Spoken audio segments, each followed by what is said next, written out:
terrific. The Irish have travelled in their hundreds and have taken their place in the stand as we take a final check on their teams. And the Italians, like their male counterparts, stronger in the pack than in the back line. That front row of Guy, Bettoni and Ferrari will be a handful. The points, though, likely to come from the out half. Veronica Schiavon. And the Irish team, well, the experience comes in the form of number 8 Joy Neville, outside centre Lynn Cantwell, hooker Gillian Burke. The tries, we hope, will come from the fullback Niamh Briggs and the winger Alison Miller. And the referee today is Claire Daniels of England, supported by 2 Italian touch judges, Federica Gazzoni and Donica De Carlini. And no television match official for this game, so the referee's decision for once will be final. I am joined by 39 times capped Rosie Foley. A wonderful, wonderful occasion. What an occasion for women's sport and Irish women's rugby. It's a fantastic day to be here in a very snowy, wet, muddy pitch. But we are off and going, and those conditions are going to be extremely testing for Ireland as Mary-Louise Riley gets the ball, but she also gets the Italians, and the first line out will ensue. The conditions from Philip Doyle's perspective, not what he would have wanted. He is concerned that the Italians have the ability, they've already proven it in their victory over France here, that they have the ability in the wet weather, and we're expecting a front 8 game from them, but Ireland will do everything they can to disrupt that, and having done so well to get up in the air, just spilled, and I think we're going to see a lot of that today. The conditions very, very testing. Snow this morning, heavy rain this afternoon, and the ball is just going to be spilled. Yeah, Ireland, that was a 5-man line out. We got it, and Mary-Louise O'Reilly there in the second row did really, really well to get her hands on that. We need more of that. They're coming at us with everything. They have nothing to lose here today and everything to gain. It's a strong scrum from the Italians, and they let it go to Schiavon, and they look to bring the winger Gioffi into the game, but it doesn't go to hand, and the referee has seen a infringement at the breakdown. Ireland not rolling away, and it's going to give the Italians, you feel, an opening opportunity, and not surprisingly the captain Silvia Gaudino points at the posts, and the out half, Schiavon will have a kick at goal. This is her 63rd international cap, 15 points against Wales, 8 against France, 3 against Scotland. That's where the infringement came. Ireland not getting away, and it hands the opening opportunity to the Italians.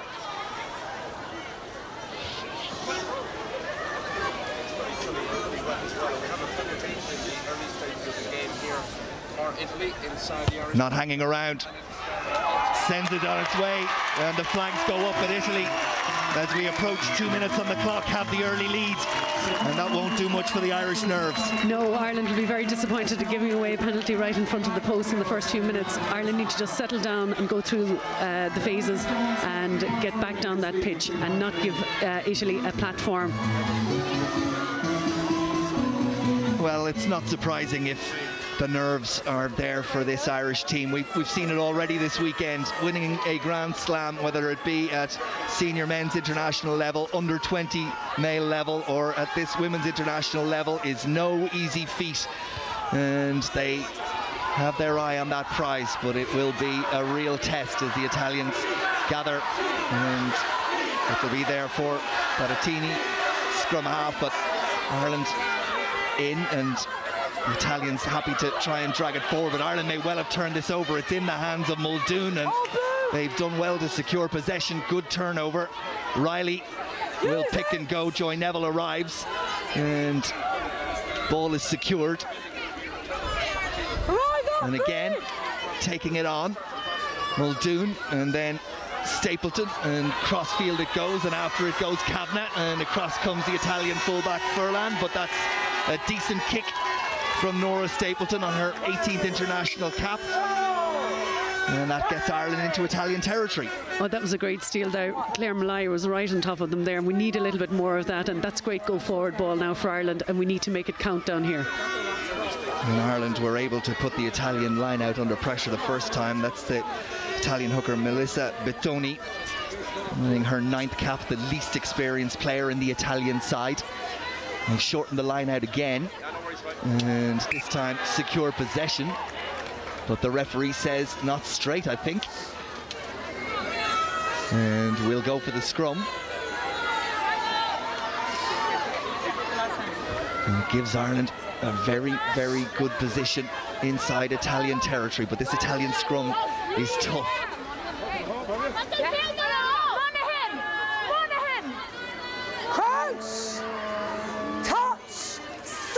Muldoon will feed and Ireland will try to lock it out, and it's there for Neville, and down the short side they go, and the number 8 holds on and just pops it off, and it's in the hands of Riley, and Ireland will set it up again with Muldoon and now Stapleton. And out in the back line is Fiona Coughlin, the Irish captain. Muldoon in again, and Stapleton, and then Cantwell, and Briggs comes into the line, and that's good work from Ireland back inside the Italian 22. Muldoon can see it, goes down the shorter side, a little bit of miscommunication between the Irish back line, and Muldoon though has recovered. Use it! Plays her club rugby at Cardiff, a student, and Ireland take it on again. This is Gillian Burke, try scorer against Wales. Muldoon, better from Ireland, holding on to possession, getting through some phases and easing themselves into this game. Use it! The referee warning Ireland to use it, and it's taken on by Neville. And now it's the turn of Ailish Egan, and that's good work again from the Irish pack. And now they go to the back line, and Stapleton and Cantwell, and she attacks the line, and a good offload to Davitt, who, well, momentum just couldn't get her through. Stapleton again. Good tackle from the second row, Mullich. Cantwell plays out half as she did in the first game against Wales. Davitt takes it up the centre, and in goes open side flanker Malloy to try and secure possession, which she's done. Cantwell again. Ireland going through the phases. Out wide is Coughlin once more, and Ireland just a little bit lateral. They need to find something to try and break down this Italian defence, and the Italians have a sense they might be able to turn it over, and they have. A hand on the ground from Ireland, but better stuff. Much better. I just noticed that Ailish Egan there got a little bit of treatment after she took on that ball, but much better play from Ireland. They need to keep going at them, go through the phases and then take it out wide, and I think that's probably the game plan that Philip Doyle has in the first few minutes of this game. He was at pains to say that Ireland, if they were to win this, needed to keep the tempo up. Joy Neville does really well to keep the ball in play for Ireland, and away goes Alison Miller, and it's there for Muldoon, and then Stapleton, and this is decent from Ireland. Cantwell, just as I said, was looking to see where the defender was and knocked it forward. Unfortunate as Davitt picked and went, but we'll come back. It'll be a put into the scrum. Italian ball, middle of the pitch. Cannot tell you how difficult the conditions are out there. The jersey and shorts of Grace Davitt will tell you the tale. It's very mucky, slippy underfoot. The rain continues to fall.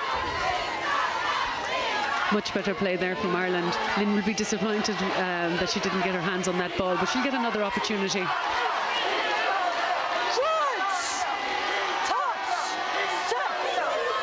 Feed from Baratin, and number 8 just about gets it back to her scrum half, and then it's Silari in the centre, but messy from the Italians, and Ireland look to capitalise as Cantwell goes through, but it's picked up, and it's the full-back Furlan who secures possession for Italy once again, and they will put it through the hands of the forwards, but again it's knocked forward, and Ireland have advantage here, and it's now over according to the referee, as Kavanagh played county football with Offaly on her 16th international cap, who takes it on for Ireland, and the forwards are to pile in and make sure that possession is secured. Muldoon eventually can see it, and Neville from a bit of a standing start, but nonetheless secured for Ireland once more.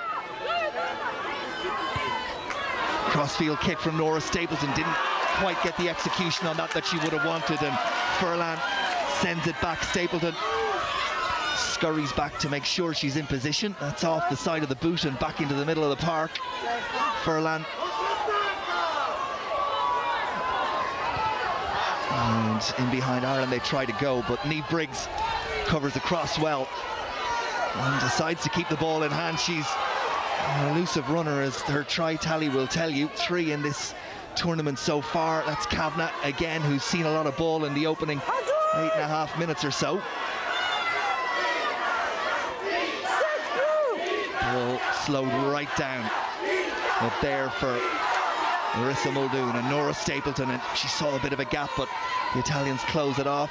In goes Riley once more, and this is Lynn Cantwell, and Cantwell out to David, and that's better from Ireland. And out wide is Miller, and Miller tried to get around the winger Veronese but couldn't manage it. But the penalty comes again, and Ireland beginning to find a bit of continuity and consistency, and are noticeably better with ball in hand. Oh, they are now. They're settling into this game, and that's what you like to see. Niamh Kavanagh here in front of us is also the president of the Students' Union in LIT, so she's quite a busy girl between her international career and her Student Union career.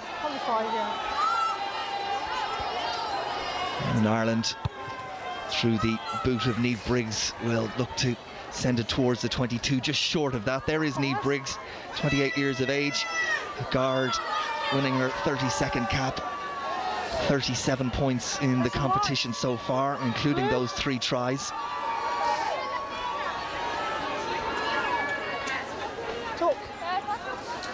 And Gillian Burke tries off the ball. Burke from UL Bows also played prop forward, and they go to the front, and it's Siobhan Fleming who takes it, and Ireland go to the maul, and Italy slow to react to that, and Ireland have gained good ground and find themselves inside the Italian 22.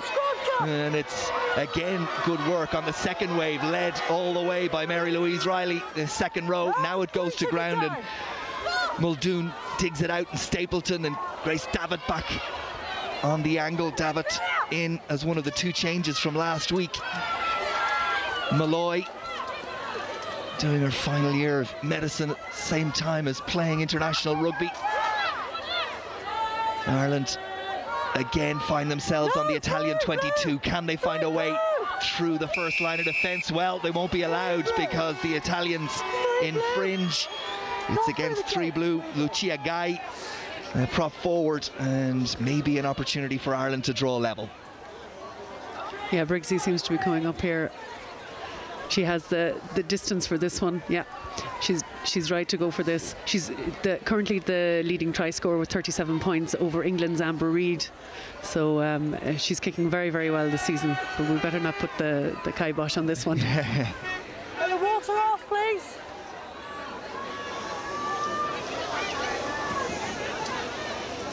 This is a competition that started back in 1996 as a 4 nations and has gone through various guises as 4, 5 and 6 nations competition, but this is the 18th championship. 13 of those previous 17 won by England, 3 by France, 1 by Scotland, and this of course will be Ireland's year, as Niamh Briggs lines up her first attempt of the afternoon. And it is to the left, and wow, no it's not. The angle suggested it was, but the touch judges were happy.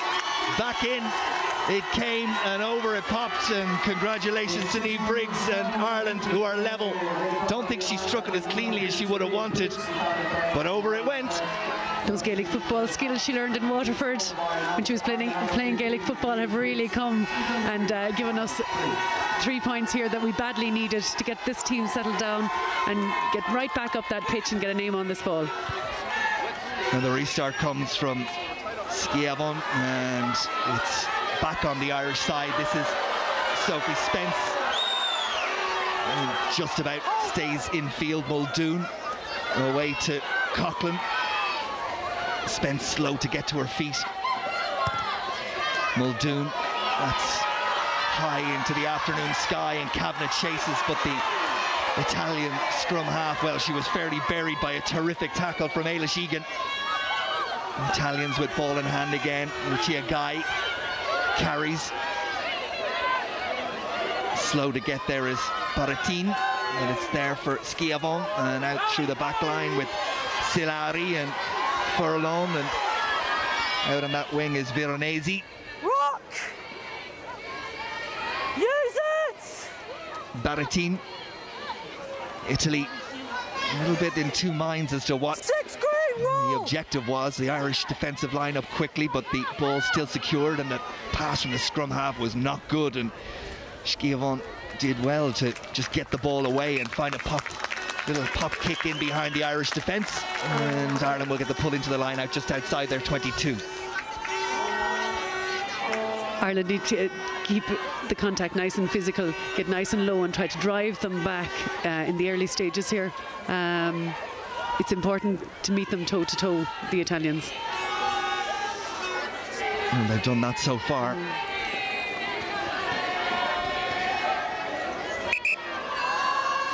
See the two, part of the line out. And then there's going to be a pause for injury here as Melissa Bettoni, the Italian hooker, receives some treatment to that left hand. The Italians, well, they beat the French, which was a bit of a shock on the opening weekend of this Six Nations encounters, and then went on to beat the Scots, but have lost 2 on the bounce now against Wales, and then against the English, which was a fair old pumping at 54 points to 0. But if you're late joining us, this is still a meaningful match for them. They need to win it and hope that England beat Wales in the other game today, and that will secure their place at the World Cup. So lots to play for the Italians.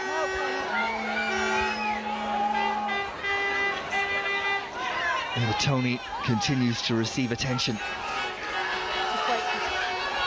Italy went into the last Six Nations, and they didn't qualify for the last World Cup, and Sweden qualified ahead of them, so they will not want to go in there now and be in that position in Madrid where they have to qualify for the next World Cup. Here's Burke. Lots of movement in the line-out and good work from Mary Louise Riley. She's been prominent for Ireland in the opening 15.5 minutes or so. Ireland quite happy to try and sort out that maul and get it moving forward. Join Neville in there as well, but Italy have defended well. And now Ireland get themselves away and keep the ball in hand and have the numbers there, and that's decent control in these conditions as it goes to Stapleton, and Ireland maybe surprisingly putting it through more hands than they would want in that position. Eventually the kick comes and Furlan is there. Kavanagh tries to put her to ground, as does Cantwell, but the work is done by the Italian to offload, and it's with Silari. Baratin, and that pass from the scrum half has not been good throughout the game. It's shuffled on to Guy and then to Veronese, and Veronese finds a way through the first Irish defender, and Veronese's gone, and Ireland stretched for the first time away from her teammates, and that allowed Ireland to get the body positions right. Veronese, Maria Veronese, so quick that the support couldn't get to her, and when she was eventually put to ground, Ireland got the numbers there, and relief for the Irish defence as Briggs looks to find touch, and that's a good kick. Saw that the Italian winger was out of position after that run and found a decent kick all the way down to the halfway line, and it was Briggs indeed who managed the turnover as well. Yeah, Miller got back there. I mean, they were scrambling through there. Ireland did very, very well to get back and not to concede anything back there, and hopefully they'll take it on from here. They need to take them on initially straight on, and then take them around the fringes and not take on the physicality of the Italians in this first half. Burke then. And again, good line-out work. Claire Malloy this time. Stapleton and Briggs. And that one a little bit down the middle when she, I think, attempted to go to the right-hand side. Didn't quite execute the way she would have wanted. This is the full back into the line. Manuela Furlan. And it's a big right boot, but back there is Stapleton to claim for Ireland. Italy there quickly. Ireland need to hold on to possession. Burke does particularly well to get herself there. Sophie Spence, who took a knock a little bit earlier on, looks okay. She drives Ireland on for another yard or two, and Burke does the clear out work, and Malloy is there as well, and she's told to use it. She picks and goes with Neville on her shoulder. That's good work from Claire Malloy, struggling for every inch. Muldoon, Stapleton decides to go in behind Veronese, and Ireland up quickly, and good tackle from Alison Miller, and that's good work from Ireland collective from forwards, and a decent chase there as well from Alison Miller off the kick, and it gives Ireland decent field position. From here now they need to gather this, take it up the phases, and then try and hit Italy out wide, but the conditions here aren't good, so they need to step in and take that pass a little bit closer, I think. First things first, secure possession. So far the line out has worked really well, but on that occasion I think Gillian Burke looking for the tail and wasn't able to find it. But was there a knock forward from an Italian hand? And the touch judge on the far side is coming in. Whoever comes on with a towel, you've got to be a lot quicker, all right? And the referee, Claire Daniels, just asking for the backroom staff from both sides to be hurried up a little. And it was a knock forward from an Italian hand at that line out, so Ireland get the put into the scrum. Crouch, touch, set. Italy get the shove on, and Joy Neville goes digging and digs it out, and it's now with Stapleton. Ball kept in hand. Cantwell, and Ireland look to go wide, and it's now with Kavanagh, and she's got a little bit of space in front of her, a little chip over the top. Kavanagh goes after it. Briggs also. Briggs is going to get there, but she can't control it. Niamh Briggs, so close. Well, Kavanagh did the right thing, saw two defenders in front, chipped over the top, and she and Briggs went in chase, and it looked like the fullback had done enough, but just couldn't control the awkward bounce up, and the opportunity lost. But decent signs. We talked about Ireland needing to go wide, and there is what they can do when they get the opportunity. Oh, very potent on the wings with Kavanagh here and Miller on the other wing. Back down again now, Ireland. And Kavanagh receives the restart, and she's carried really well for Ireland in the opening part, or the opening half of this first half. Malloy, Muldoon at scrum half, and then Stapleton and Cantwell, and she's growing into this game as well. And Ireland put the ball through the hands. Cantwell makes sure the ball is secured, and Muldoon goes to Stapleton. Had to readjust slightly, but big running presence of Sophie Spence in midfield didn't quite get the go forward ball she was hoping for, but it's there for Muldoon, and Ireland are going to go down the narrow side. Call by Cantwell, and then through the hands of Davitt to Coughlin, and Coughlin runs over the Italian out half and presents the ball again for Muldoon. Cantwell, and Ireland looking to go wide again, and Stapleton with a little kick over the top, and the Italians are running onto it, but you can see that they are shaken by the prospect of dealing with Ireland out wide. Their defence, as Philip Doyle suggested to us beforehand, is quite narrow, and if Ireland can get it wide after a couple of phases, the opportunities are there. And they're starting to open up those opportunities now, but they just need to keep plugging away, doing the basics right, which they are, getting up and taking it on and then taking it out wide.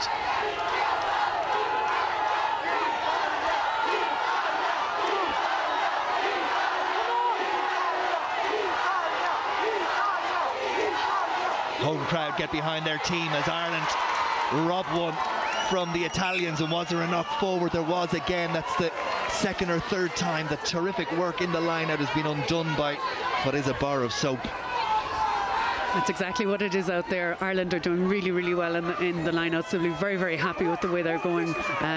Louise O'Reilly will be just very, very happy to be getting her hands on that ball. She'll be disappointed that she can't control it a little bit more, but as we're looking out here now, Claire Malloy has to change her top. She has been ever present in the first few minutes of this game. She is an outstanding 7.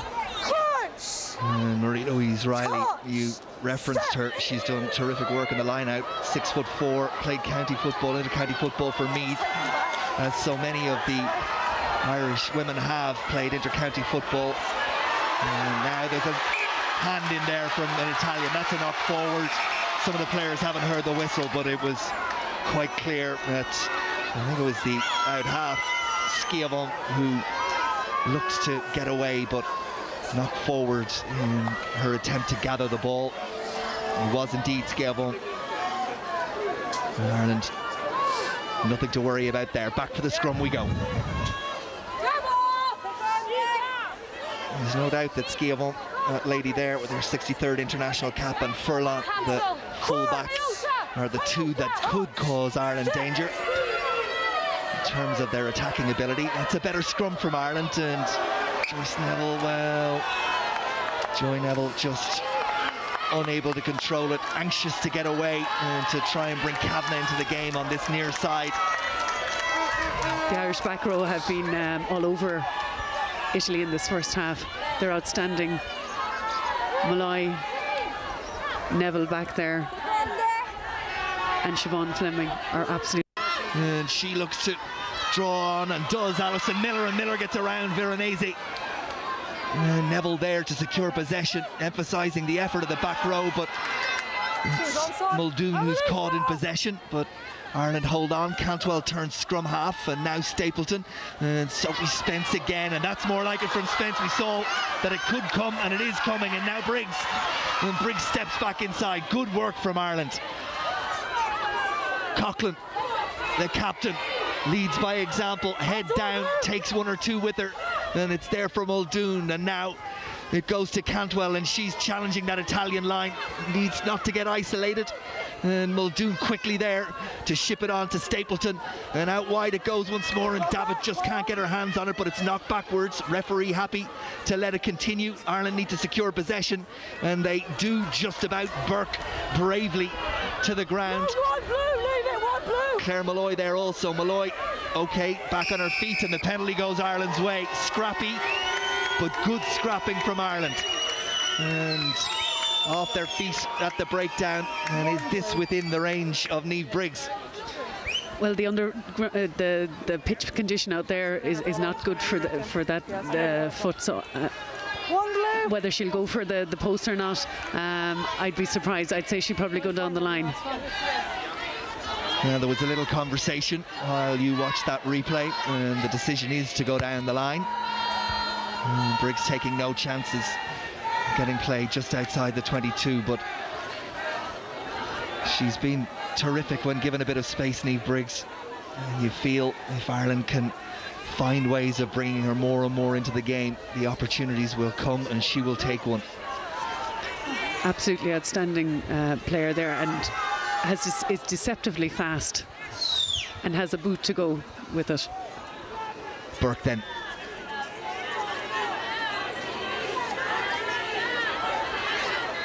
Ireland tap it back, but you could see from that angle that it wasn't straight, so the turnover will go, and it will be Italian ball.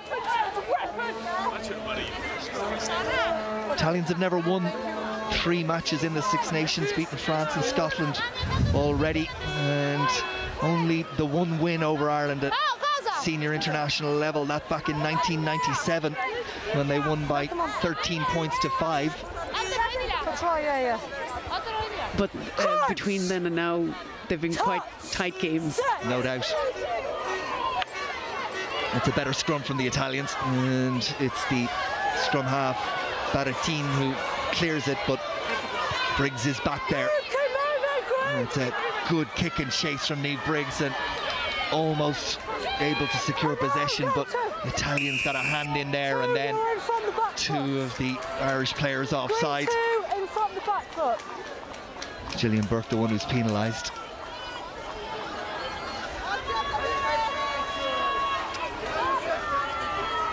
Ireland are getting the upper hand now in the second half of this first half, so hopefully we can get some more points. Indeed, possession and territory very much in Ireland's favour, but the one statistic as always that counts is the score in the corner of your screen. It's 3 apiece.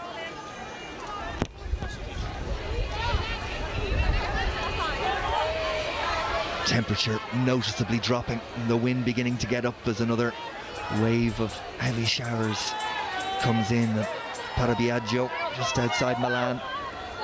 Bettoni goes to the tail, and that's better line-out work from the Italians, and now they hit the Irish defensive line, and Silari is put to ground. And again, the scrum half has been their Achilles heel, and the way she's presented the ball, very unforgiving.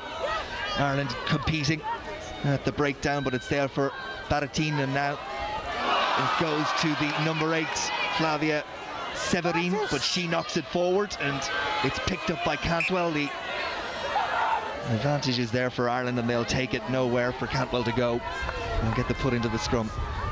Sorry, what's scrum here? That's the Italian number 8, Flavia Severin, 38th international cap, plays for Treviso, scored a try against France in that opening weekend. She's one of their outstanding players, one that we need to police and get down at earliest opportunity. Irish scrum has done well, and it's taken again by Joy Neville. And she looks for the support as 2 or 3 Italians get to her. Muldoon and Spence, that's a terrific angle from Spence, and the timing was immaculate. Muldoon for Stapleton, and Coughlin in midfield. One blue move! Muldoon there again, and they come back this short side, and it's Malloy, and Ireland finding a few gaps now. Half an hour gone as it goes to Eilish Egan, and Egan needs Coughlin there, and Ireland need to protect the ball. Just caught out by the Italians putting numbers into the breakdown, but doing so illegally. And it's Maria Ferrari who is penalised. She's down her feet, she's going off. Didn't stay on her feet. And Larissa Muldoon, the Irish scrum half, is on her knees and in need of attention. Half an hour or just a bit more gone. Your sense? I sense that Ireland are in this game. They're breaking them down as they go along, but Italy are always going to be that physically tough team, and if you give them the platform in a wet pitch like this, I mean, they're still in the game. But Ireland in their last few games are finishing stronger in the second half. So my sense is we have settled into this game, and if we can get another score before half time, it'll settle us even more into the second half. And the opportunity may well come from this Irish line just outside the Italian 22. Gillian Burke, will it be Riley again? She's been a tower, but it isn't. It's at the front that they go, and possession secured in the maul. Attempted to be formed, but isn't done so legally, and the ball turned over. And if Ireland have been guilty of anything, it's been a couple of errors just in that red zone. It is, I suppose, they feel a bit of the weight and pressure of today. They really want to perform well in front of our Irish audience, and I suppose there's a sense of that as well. Touch, set. Better team, but the Irish get a really good shove on, and the number 8, Severin, is wrapped up by 2 or 3, but Ireland penalised. Joy Neville in from the side, and the penalty will go to the Italians to relieve the pressure. Eighth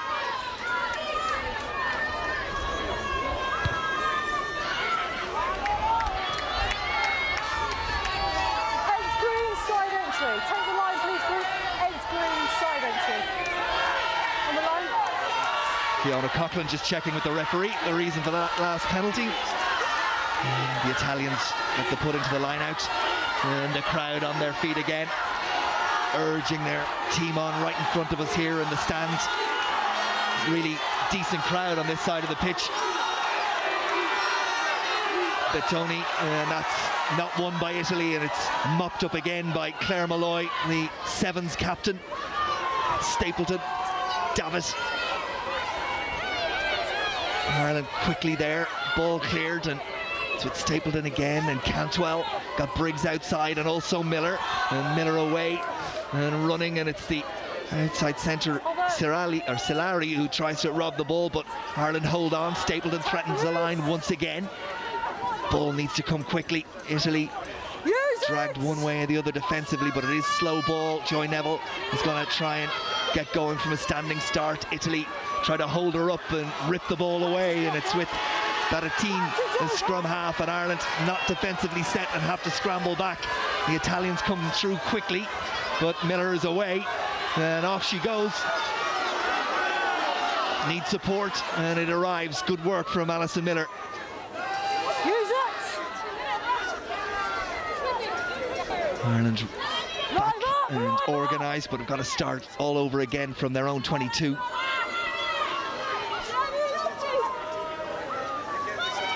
Muldoon with the kick, and Furlan waits, gathers well. Malloy once more. And the ball, well, the referee just checking was there a knock forward, but whatever about that, the performance of Claire Malloy in this first half has been outstanding.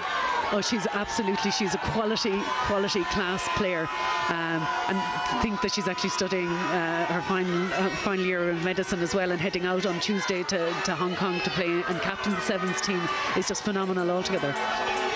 Another inter-county footballer with Galway. All the skills there. Top drawer, Irish line out, and it is Malloy who again rises to the occasion, and it's at the back of the Irish maul.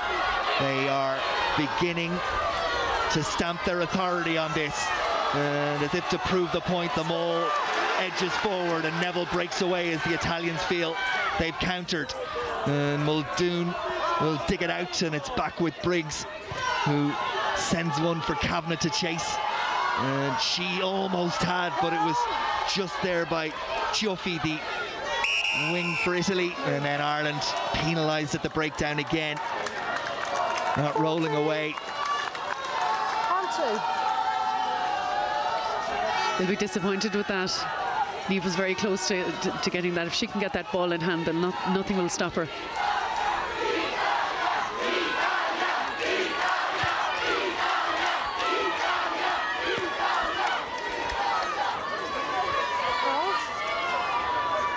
I suppose if we do have a concern from an Irish perspective as we approach half-time, it is that the significant amount of possession, decent amount of the territory has been in Irish hands, and the scores haven't come. Does that worry you? No, because in previous matches, not all of scores have come in the first half, particularly against the French in Ashburn. We came out and stamped our authority in the second half, but we finished the first half on a high as well. So no, I'm not worried. Riley, and then it goes to prop forward Egan, and trying to keep the ball in play, but just ran out of room.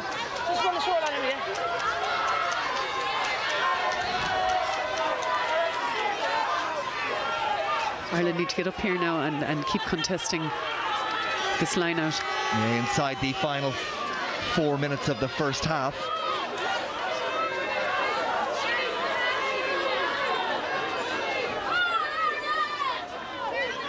Bettoni, the line out hasn't worked particularly well for Italy, but does on that occasion, and they get it to their scrum half, who finds Schiavone, and then it goes into midfield, and it's knocked forward, and it's advantage Ireland, and Cantwell has a little look at it and leaves it for Miller. Advantage still there for Ireland. Alison Miller of Portlaoise Club, and then it's Siobhan Fleming, plays her club rugby with Tralee. Muldoon down the narrow side. Briggs in to try and secure possession. The Italians offside and off their feet. And now Ireland need to move swiftly if they're going to try and launch a line out before half-time. Briggs in position. And that one's off the side of the boot from Niamh Briggs. She'll be furious with herself. Muldoon, and she can't gather, and unfortunately from an Irish perspective it's an opportunity gone. Oh yeah, an opportunity lost just coming up to half time. It's always nice to get some points on the board if at all possible before half time, but Ireland you know, we'll be disappointed in aspects, I suppose, because, you know, that ball, as you said, Riley, is like a bar of soap out there, you know. So, I mean, a lot of possession has been Irish, and we have done well in the lineouts, we've done well in scrums. When we mauled them, we've done quite well as well, you know. So I mean, we need to get the points on the board, and I feel they'll do that in the second half. That's another good effort from Mary-Louise Riley, and now Cantwell, and Fleming comes in, and the Italian defence is absolutely tested and holds up. Stapleton, little dink over the top, and Briggs goes in chase and sleight of hand to try and keep it in, but Kavanagh couldn't deal with it. Ireland's trying everything to unlock this Italian defence and Niamh Briggs central to just about all of it. I think maybe just for a little while they just need to keep that ball in hand and just work up through the phases and take it back at the Italians again, because we've gone quite loose, and with the ball the way it is and the conditions the way they are, you're better off to take it up tight for a few phases and work it through. See if Ireland can put any pressure on this Italian line out. Batoni, and again she's put under pressure, but it is scooped back on the Italian side. But the scrum half, Barattini, gets 3 or 4 Irish players, including Eilish Egan, in her face, and the ball has not come back, and that is really good work again from Ireland. And there's pats on the head for Siobhan Fleming and also for Eilish Egan, and so there should be. 40 minutes on the clock. It's down to the referee now, 1 or 2 very short stoppages, so we may well have another minute and a half or so to play. No sign of any official confirmation of that, and without a television match official, the clock runs over the 40. Muldoon feeds Neville, digs it out. Stapleton. Cantwell came back on the angle and did really well. She's almost through, battles her way through 2 or 3 tacklers, not held, entitled to get up, and Muldoon can see it. Is there something before the break for Ireland? They have players out wide. Here's Stapleton. Miller and David are there as well. The ball just doesn't go to hand, but Ireland still have it through Alison Miller. And she turns, and one of the Italian players in real trouble on this near side, so much so the 2 of the Irish players have gone in, and the referee has been told to hold up the game, and in fact that will be the end. Time is off. Injury. Well, too many penalties at the breakdown. Okay, we've got another penalty here. Next one could increase my sanction, all right? Yeah, sorry, my fault. Did go to blow the half-time whistle, but hasn't, and rightly comes over to check in with the Italian medical team. But there was some real concern from the Irish players for the Italian. Difficult to see who it is. I think it's number 8. Flavia Severin. Yeah. But Ireland, well, the opportunity looked like it was there. Terrific work in the centre from Lynn Cantwell, and good to see Severin is okay and up. And here was Cantwell. She had 3 or 4 Italians hanging on to her at one point. There's where the injury came from Severin. Like I said, there she is, sitting up and okay to continue. Well, at least to get to her feet. Whether they will allow her to continue or not, we'll see. Probably be given the half-time break, but good play from Ireland, just not able to find that final pass. It's the final pass to unlock these Italians, and you feel if they can get that final pass away, they will score, and you know they have to move on from there then. It's great to see her continuing. Well, after all that and the confusion that was there, Ireland were awarded a penalty and will get an opportunity to take a lead to half-time, and it's one they absolutely deserved.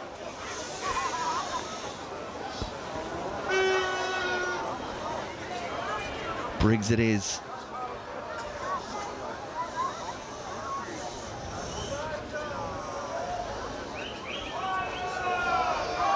On its way, this for the lead at half-time.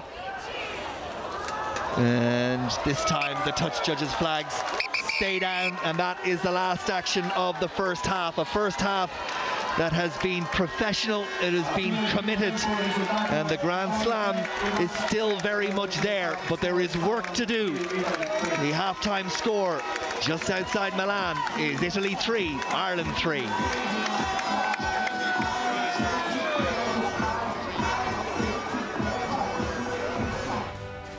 Winger was out of position after that run and found a decent kick. Well, and Ireland looked to go wide, so Briggs is going to get there.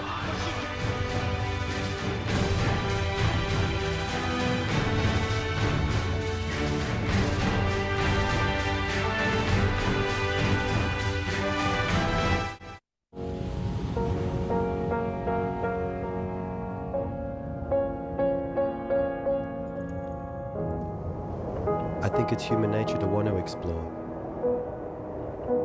To find your line and go beyond it.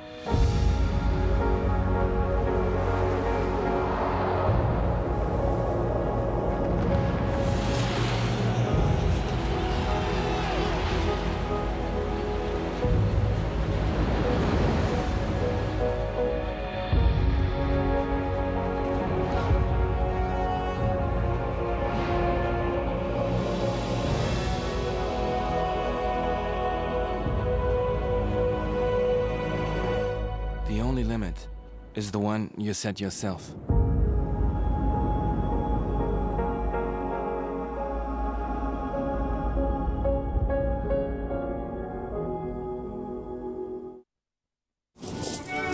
Do you know that you're over 12 times more likely to become a millionaire with Millionaire Raffle than to get attacked by a bear? Well, I never. What are the chances? Guaranteed. Easter Millionaire Raffle. One guaranteed millionaire. Only 180,000 tickets. Someone will win $1 million on Easter Monday. Don't miss your chance. What's going on? This year, the battle begins at dawn. Red Dawn. At Spar, we're turning prices into savings by reducing the cost of our products so they're the cheapest prices around. This week you'll find Carbon Discovery Wine, 750ml, only $7.99. Rudd's Rasher Sausages and Pudding, all 3 for €5. Tato Cheese and Onion Crisps, 9-pack, only €2. Get the cheapest prices around under the tree at Spar.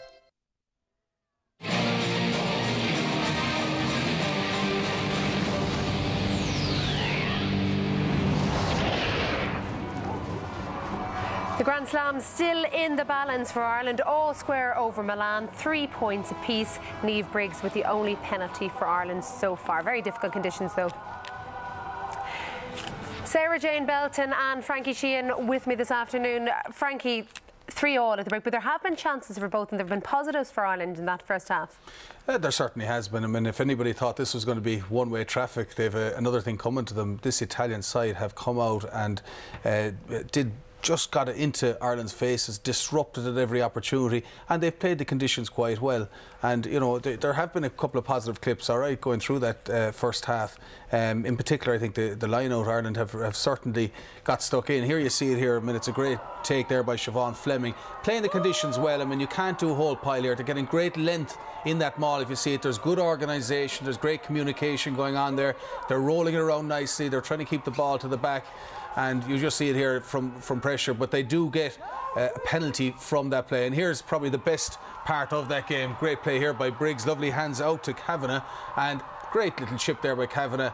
And you would have had to have backed Briggs in that situation. I'd say 9 times out of 10 she would have converted there to get that score. But lovely little play despite the conditions there. Just taking her eye off it, really, wasn't it? Yeah, it seemed to hit off her knee as she was trying to ground it. And we've another nice little break here as well. We had Nora Stapleton making the run initially, but Alison Miller again picking the ball up, making a few yards.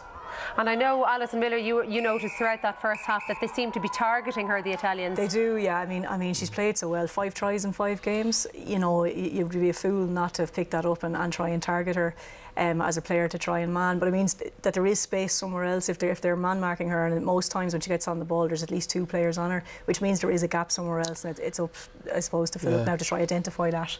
And the only worrying thing from an Irish point of view is I haven't seen the stats with regard to territory, but I would estimate Ireland have probably had about 75–80% of territory, and the scoreline isn't reflecting that. Well, there's no getting away, though, from the conditions which are causing an awful lot of problems, Sarah Jane. Yeah, absolutely. I mean, the type of territory it is, I'm not sure who wants it at this stage. We'll see uncharacteristic errors here. For Lynn Cantwell, I mean, she's our most experienced player and dropping a ball there. It's just the conditions I think they're playing in. Probably a little bit of nerves as well. I think we see one from Joy Neville here as well.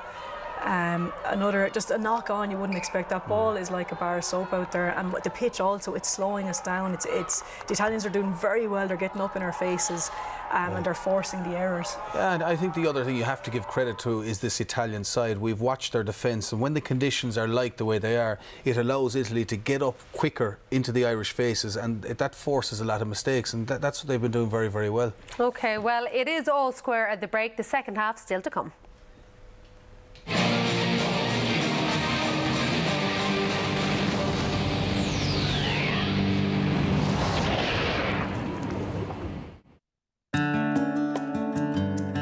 Keeping the kids happy doesn't get any easier. Order anything you fancy.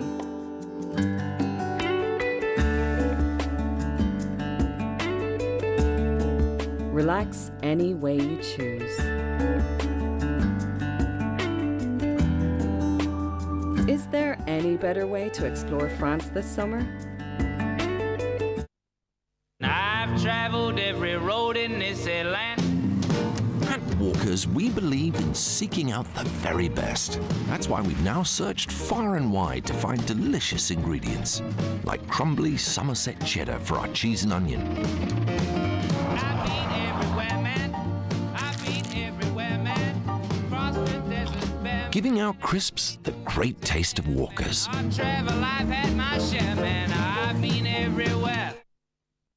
Smartphones are getting taller, tablets are getting shorter, laptops are getting thinner, screens are getting crisper. Yet whatever the future holds, one thing is certain. Switch to Airtricity and your gas and electricity bill could be smaller. Airtricity, making energy better.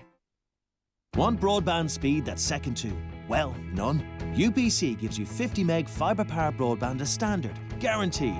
It's totally unlimited, uncongested, and unlike some, it always delivers the speed it promises. The best of everything comes in a UPC bundle. 50 meg fibre power broadband, TV with on demand, and home phone for an amazing €50 a month. That's faster and better value than everyone else, including Sky. So why wait? Switch today at upc.ie.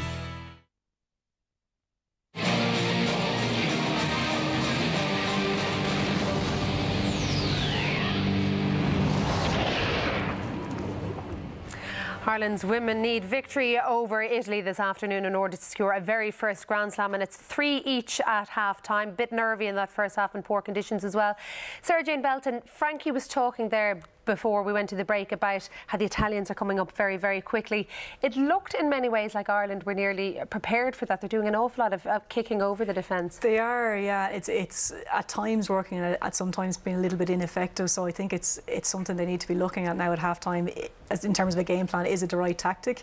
It's only the right tactic if you get the right kick in, which I'm not too sure we've managed to do so far.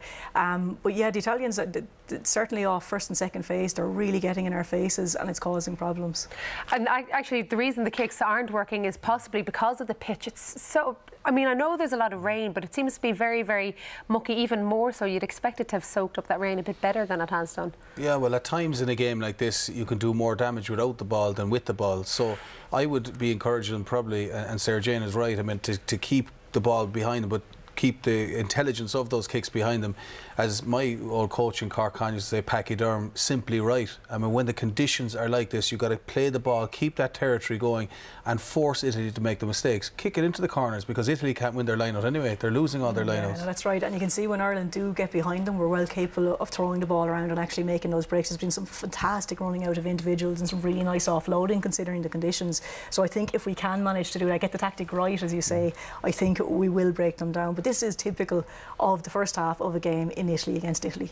So as a result, do you see it getting quite different? Do you think now they'll have got that first half out of the system, it'll change? Well, look, I mean, if they win this by 3 points, all they want to do is just keep in the half, keep building the phases, mauls, nice quick ball, and I've no doubt that this Irish team can come out on top. OK, well, both teams are back out for the second half, so let's head back over to Milan to Rosie and first of all, Ryle. Thank you very much, Joanne. It is as you were, it would seem, for both sides. Just having a quick scan to see if there are any changes. There is one clean jersey down there, but it's Claire Malloy who's obviously changed hers at half-time. Everybody else looks like they've been significantly involved in this game. And Rosie, it really... Yes, it's about performance, but it's about finding the win somehow, isn't it? Yeah, a point will do. Just as Frankie and Sarah Jane were saying back in the studio there, we'll take one score. One score is all we need in the second half, and Italy not to score. And just to confirm that the conditions continue to deteriorate, the rain is now falling consistently, has been for about 15-20 minutes, where it was on and off in the first half. Now we've had 15-20 minutes of consistent rain, and the wind has got up, and it's always difficult to gauge, but my belief is that it's behind Ireland in this second half, and we're away and running, and Ireland are looking for a Grand Slam, and they've got the opportunity to get themselves a foothold in Italian territory early at the start of this second half with the put into this scrum. Change of jersey also for Larissa Muldoon at half-time, and also Siobhan Fleming on this blindside flank. Well, can Ireland create anything from here? It would be a real nerve settler if they could, but they've lost that one against the head now. I don't think it was in the first place. And the referee looking to her touch judge on this near side to confirm that, and Ireland will get the put in again.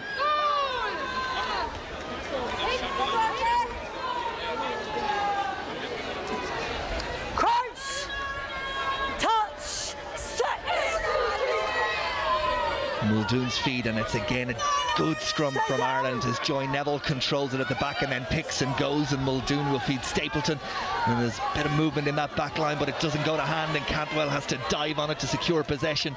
Maybe Ireland overcomplicating it a little bit with cold hands after the break, and again the ball doesn't go to hand, but it's picked up by Malloy, and she goes to ground, and the support is there, and Muldoon will come back this way. Stapleton, and it's held on to by Ireland, just like it might be spilled forward, but they hold on. Stapleton again, and Cantwell, and she did well, and then it's with Miller, and Miller tries to get away from the first tackler, and the Irish forwards are there, led by Ailish Egan, and possession secured, and with Stapleton once again, and now Malloy, and Ireland build through one or two phases and back to the centre of the pitch, inside the Italian 10-metre line. Options both sides. Muldoon goes down that far side, and it's with Briggs, and Briggs thought she saw a gap for just a moment, but that's a terrific tackle over on that far side. But 6 blue is Michela Este from Treviso, and she's the woman who's penalised. 6 blue, slow the ball down. We know what I said before half-time, please. Yeah, and the referee, Claire Daniels, just reminding the Italian captain that continual infringements, and she'll be forced to potentially go to a yellow card. But a good start from Ireland to this second half. Oh, fantastic. Briggsy straight in there, but she's carrying a knock there at the moment. We'll see now, are they going to go down the line? Or, yeah, down the line. Yeah, you're right, the wind is there. It's possibly something that Briggs might have considered, but they've decided a foothold in territory, and the line out is what they want, and that is a good kick from Briggs, and she's brought play well inside the Italian 22, and she seems okay, having received some treatment, nothing to worry about there. Okay, there's your mark. Ireland need to keep this now nice and simple. get right up. Gillian Burke. Line out went so well in the first half, and it's slapped back on the Irish side, not particularly well controlled, but Muldoon crucially has possession and shapes it on to Stapleton, and then Davitt, who takes the tackle. Muldoon will look to dig it out, but the Italians again committed at the breakdown, and Ireland haven't committed enough numbers. And have the Italians turned this over? I think they have. Well, if they've managed to get away with that, it's lucky, because Ireland just didn't have enough numbers there. No, they didn't, and Italy counter-rucked, and we were very lucky to come away with the scrum there. I think it's a look at the Irish on Paddy's Day. Well, what it has done is given Ireland a really good platform in terms of position. Middle of the field, options both sides. Onside, stay onside. Yes, yes.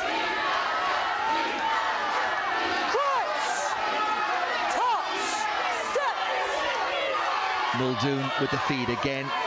Neville and Muldoon combined, and this is coming off the training park as Briggs, and then Kavanagh, and Kavanagh takes a lot to put her down, but Silari does the job. But possession there for Ireland again. Stapleton, and it's just spilled forward. Well, the referee says no, it went back from Sophie Spence. Another little bit of luck maybe for Ireland as Cantwell goes to Davitt, but this time there's definitely a knock forward, and the Italians have the advantage and aren't able to take anything from it, so it will be they who get the put into the scrum.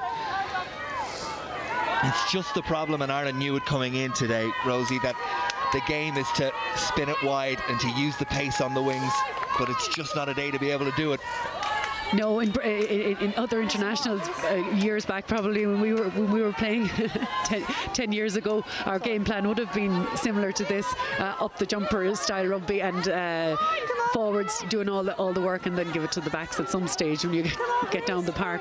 But Ireland need to do a little bit more of that now today. I think they just need to take it on and keep taking it on, and then a quick ball off the back.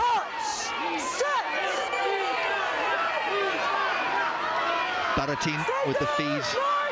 Both sides comfortable with the scrum and their own put in. Now Ireland in chase of this one, and it's fly hacked away, and it's well gathered by Neville, who feeds Spence, and Ireland with a real opportunity. Advantage being played to Ireland. The Italians offside, and this one is kickable, you feel, for Niamh Briggs. That was terrific chasing from the Irish back row. I think it was Siobhan Fleming that was the first to arrive, and the Italians, when they spilled the pass, had nowhere to go.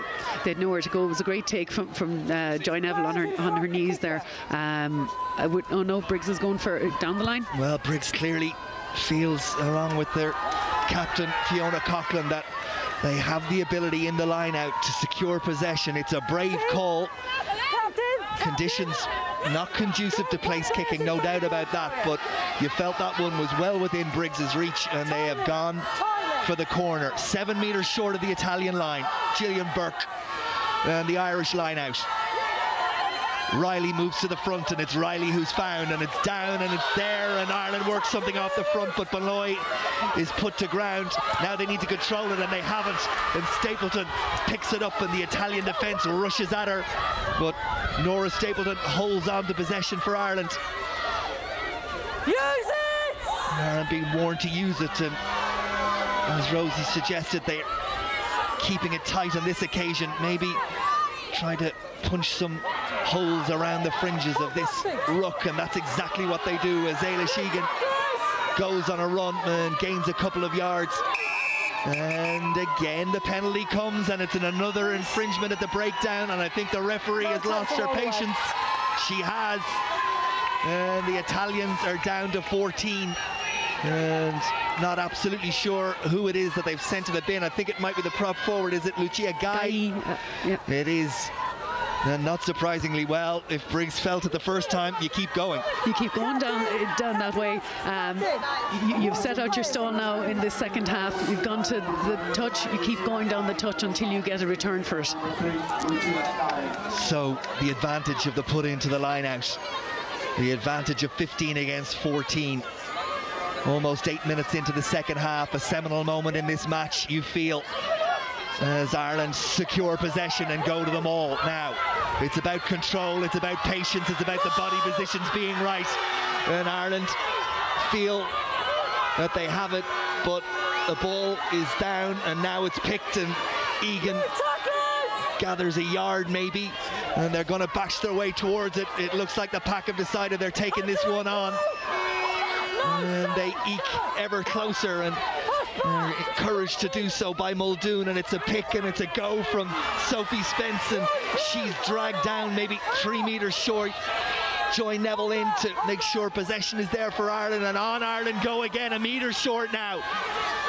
And they've had the patience, and now Malloy will pick, and Malloy picks and goes, and Neville's at her shoulder, and she's so close but just can't cross the line. Muldoon will take it on the scrum half. The Italians though, they're in numbers and urged on by their crowd, and Ireland forced back maybe 6 metres away from the Italian line, and they go again. Absolute commitment in both attack and defence from both sides as the supporters that are here are on their feet, and Ireland go through the phases one after the other. Maybe now Muldoon considers allowing the back line have a go, but the referee has awarded Ireland another penalty, and well, they knocked on the door and the Italians just about kept it closed. Well, they have to keep going now. Is that Joy that's...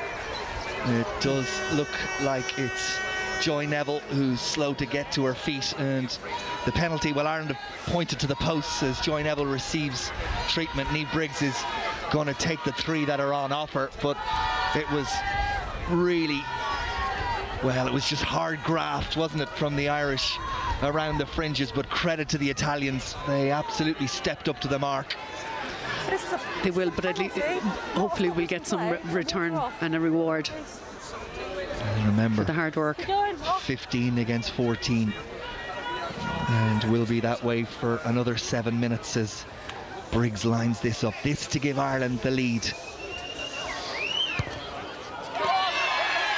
And it's there, and Ireland, in search of a Grand Slam, hit the front for the first time in this game. 10.5 minutes into the second half. It's Italy 3, Ireland 6. Ireland need to have patience now in the second half and just to keep working through the phases, wear down the Italians who are down to 14, and just keep it going and have courage in their convictions as they keep going. And thankfully, from Ireland's perspective, Joy Neville, former Shannon, currently UL Bows, number 8, winning her 70th international cap today, back on her feet. And well, I think it'll take a truck and trailer to get any of these women off this pitch today. Absolutely, they're all committed to the cause here. And Malloy drives Ireland forward again. Muldoon digs it out, and it's back with Briggs.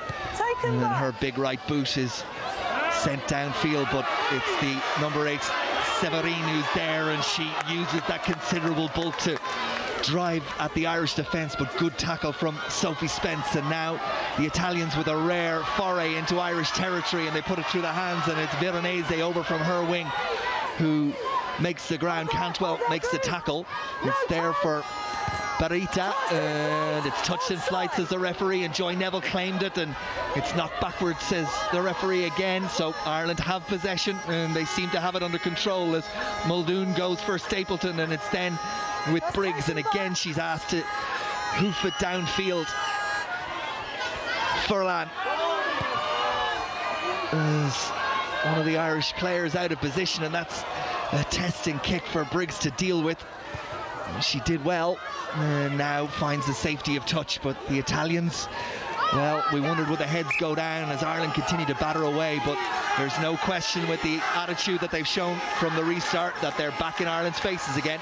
Of course they are. They have everything to gain from this. They're going for 3 wins for the first time in this competition, and well, depending how the result goes between England and Wales, hopefully they would actually qualify for the next World Cup, which is a huge carrot for them.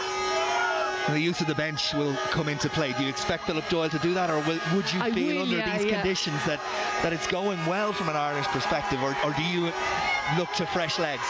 I think halfway through the second half he will definitely consider bringing on some fresh legs. Like Laura Guest there has played front row, second row and back row. She's a very versatile player and a great ball carrier, but we'll see how it goes in the next couple of minutes. It's there for Muldoon. The box kick is chased, and Italy just about hold on to it and then look to turn defence into attack, and Furlan goes for Silari, and then outside is Veronese. Veronese doesn't control, and there's a fly hack from an Italian boot, and it actually came off an Italian hand, and Ireland will get the put into the scrum.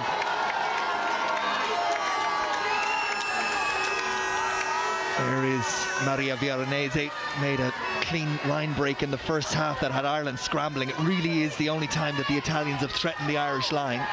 It is. There's great belief in the Italians. They're on their home ground. As I say, they've everything to play for.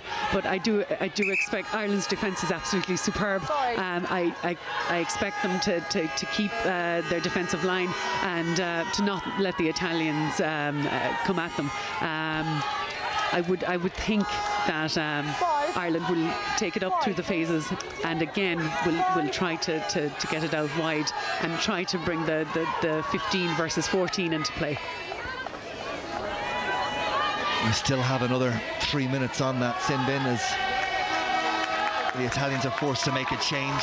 That prop forward off has gone the second row, Alice Travisan, and in her place comes Sara Zanon. Zanon, a reasonably experienced player, 19th international cap, plays for Treviso. Cross, touch, set. Neville breaks and commits the Italian defence, including Michaela Este, and it's now there for Stapleton, and she goes for Briggs, and it's boots in behind the Italian defence, and it's a territory game, and Kavanagh's up there making sure that the line out can't be taken quickly as Ireland look to pin the Italians back into their own half. It was a great kick there. This is exactly what Ireland need to do. They need to get right up there in this line out and disrupt, and maybe this is a good time for another take.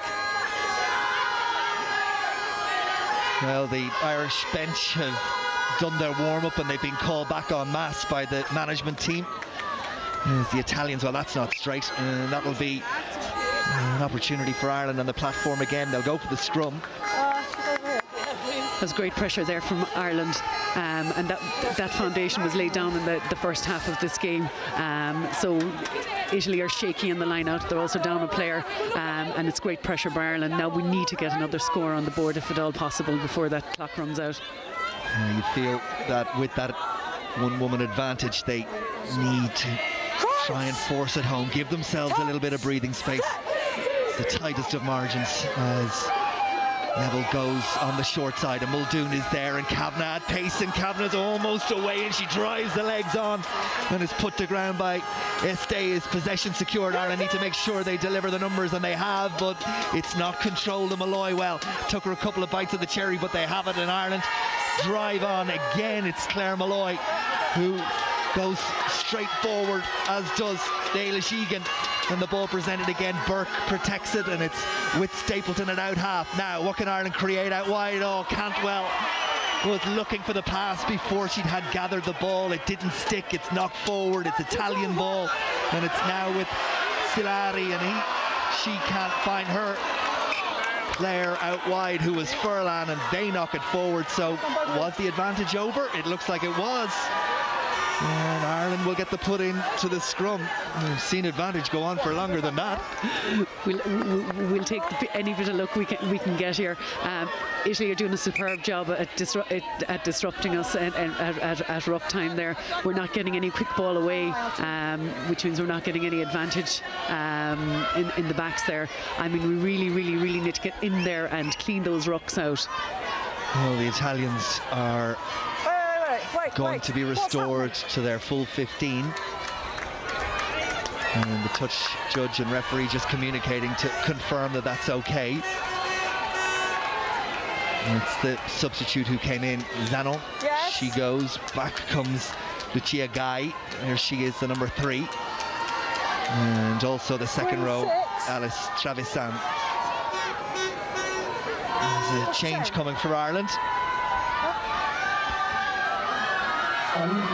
Just trying to confirm who's going. Green 6 to go, Siobhan Fleming. And it's Laura Guest who will come in her place to win her 31st international cap. Plays her club rugby with Highfield, and as Rosie was saying, holds the distinction of being capped for Ireland in the front row, the second row and the back row. And it's to the back row where she will go. She's a very versatile player and a fantastic ball carrier. She will really relish this. She'll relish this, yeah? Oh, she'll relish this. She'll relish this. She really wants to take this one on, and she takes it by the scruff of the neck. Come on.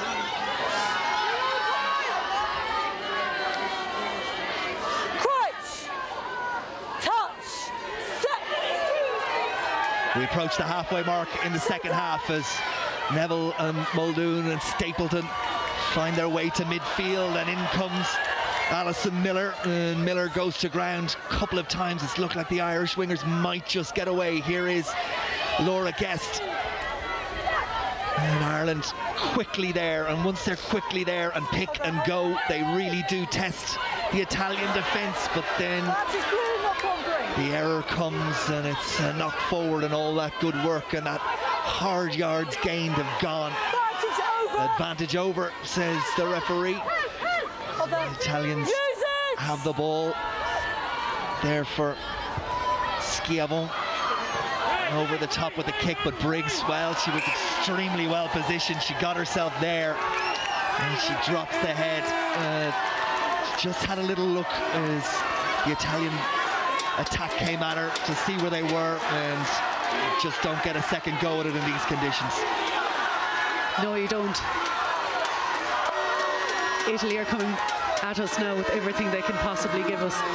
Ireland need to just keep standing up to them as they are, keep taking that ball on, and just keep it simple. Get those quick rucks, take the step in, keep the hands going, but keep it simple.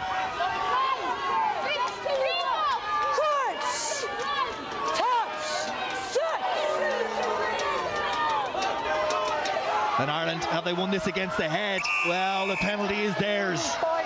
And the binding against Flavia Severin is why Ireland get the penalty, but they'd won it against the head. And the Irish scrum, well, if we were to believe everything we were told before the game, we would have felt that Ireland would have been under pressure in that area. Well, I mean, Peter Bracken has done great work with them in scrummaging, and they're scrummaging extremely low. I mean, pound for pound, Italy would be far the heavier team, but technically Ireland's scrum has improved significantly over the years. Definitely stood up to the test so far today.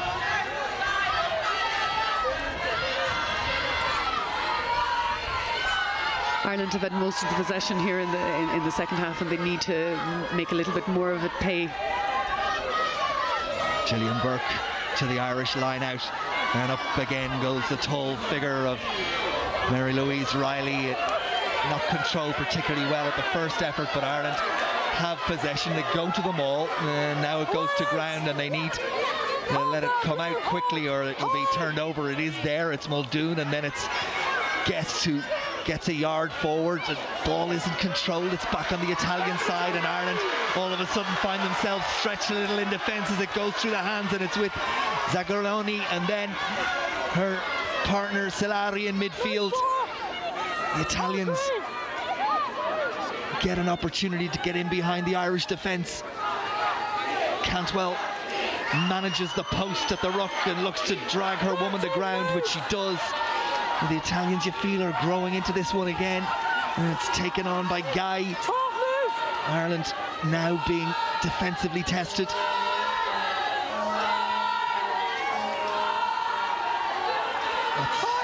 Not prepared to let it go out wide, and in again goes Malloy, but she is off her feet. And it's Italy who get the penalty. And, well, is this within the range of Veronica Schiavon? Big tackle again from Mary Louise Riley.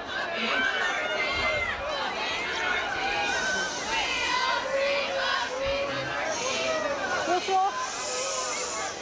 Water off. Off. And just the one attempt so far for the Italian out half in the opening 5 minutes of the game, and since then Ireland have dominated just about every area, but here they are, the Italians, with the opportunity to draw level. On its way, it looks good, but it's short. It's short, and Ireland are happy to use the big leg of Mary-Louise Riley to fly hack it clear, and it's into touch, and it's a mighty relief for the Irish support. She'll be delighted with that kick. She used to play underage soccer. Did, and county football for Meath.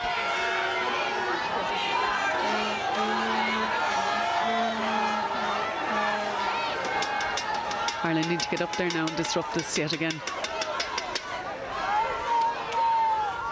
Inside the final quarter of this game, it's the slenderest of margins that Ireland lead by, and that, thankfully from an Irish perspective, is not straight. They're doing a great job here. Siobhan Fleming at the front, Mary-Louise Riley at disrupting the Italians the whole way through this game, and their line-out isn't functioning, and it is a credit to the girls.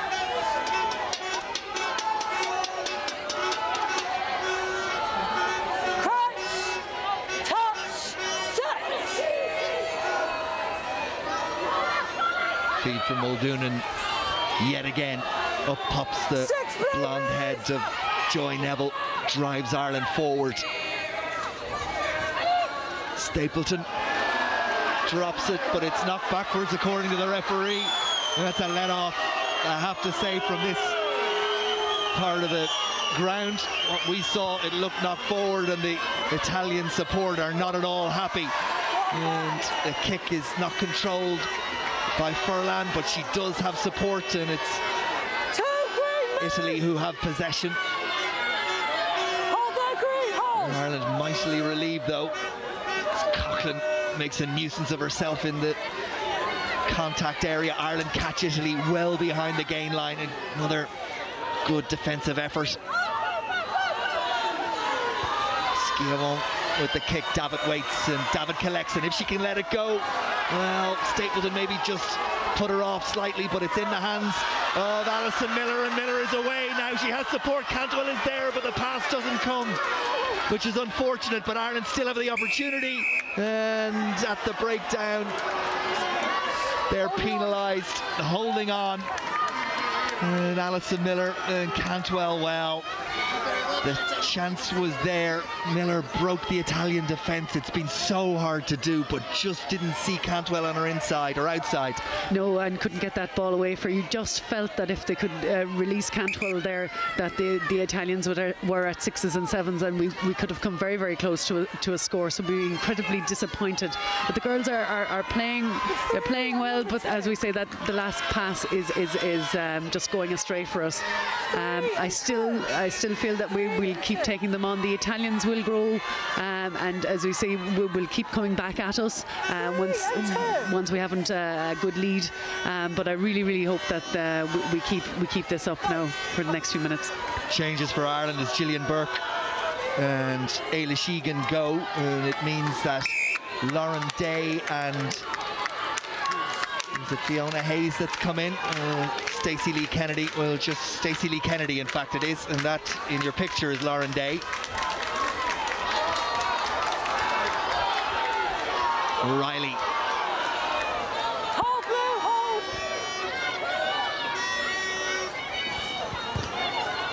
Stapleton looks to go down the tram lines, but it's gathered and it's with Furlan. But Ireland's defence up really quickly, and there's a sense of urgency now in what they're doing, and the maul is called and the choke tackle came now. Italy tried to shove Ireland and to secure possession, and they're warned about using it. Where is it? Can the Italians see it? Ireland looking to choke tackle, and Ireland doing the job despite retreating. It was a great job there, and I think the impetus of Stacey Lee Kennedy and Lauren Day coming on, as well as Laura Guest, those fresh legs have brought Ireland really within touching distance, and they really need to capitalise on the fresh legs now here in the second half.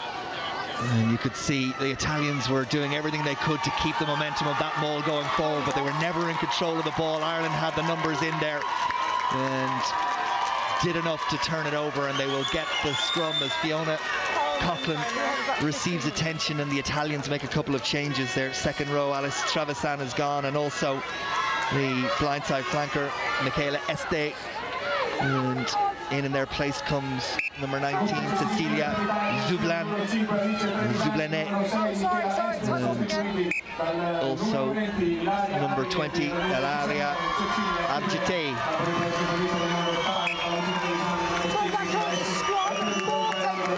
Everything now to play for the last nearly 10 minutes to go. It is over 10 minutes to go. I can sense the anxiety in your voice.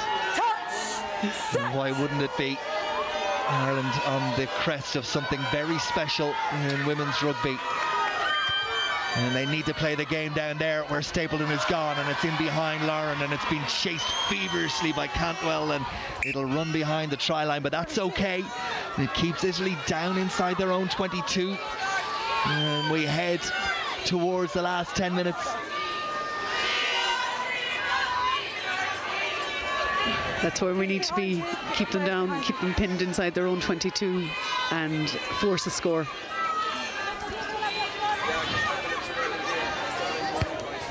It's not a particularly good restart from the Italians, and Cantwell combines with Lauren Day to secure possession. The Italians there now in numbers. Ireland need to get a hold of it and control it, and they do now.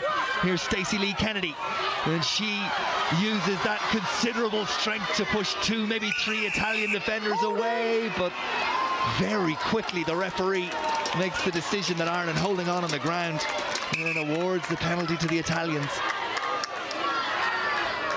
And the referee's attention has been called to the far side of the pitch.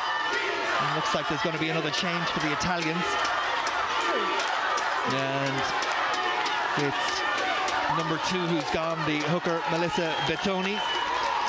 And that means, well, that's Zanon again, who's down as a prop forward, but clearly they will reshuffle what they have, and one of the substitutes will go in the hooker position, may well be Zanon herself. We'll get an opportunity to see that now from the throw into this line out inside the final 10 minutes. Ireland need to, again, to disrupt this line out and get either through or get it back controlled. Sarah Zanon, the Italian line out has struggled. Ireland know it, but there's a slap back on the Italian side, and they go to their back line. We've seen precious little of them in the game, but if they get the opportunity, they've shown they can do it in the championship so far. And Ireland desperately tackling out wide. That's the substitute Sophia Stefan, who came into the game about 10 minutes ago. And Ireland again hold it up, and that's the second time in the last 4 or 5 minutes that the defense has been superb and has turned possession over, and it's exactly what they need. It's fantastic defence from Ireland, holding them up and getting the scrum. And again, we'd probably see Joy taking on that ball at the back there, as she's speaking to Nora Stapleton out there. Ireland just need to keep it simple, keep the ball in hand, and not do anything too silly. Touch, set.